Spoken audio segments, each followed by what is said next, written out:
In this video, I'll show you how you can fix the Minecraft error internal exception.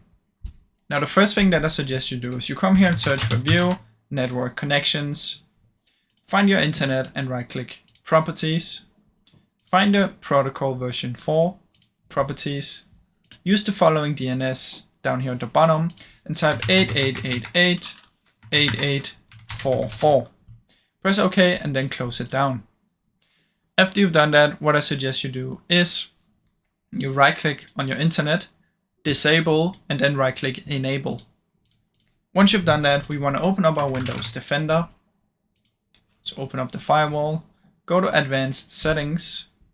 In here, press inbound rules, new rule, port, next, UDP, and in here you want to type 49152.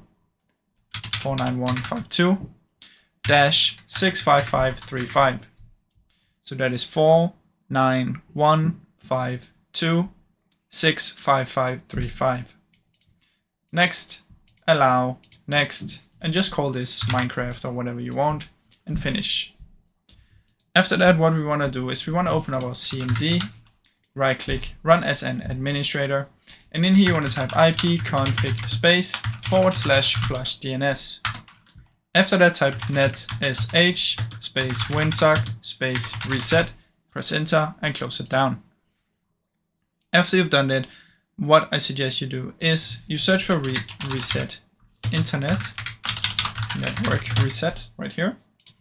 Open it up, reset it, and then restart your PC. After you've done all of this, it should hopefully work. Now, I really hope this video helped you. If it did, please leave a like and subscribe, as it helps me out a ton. Thank you so much for watching.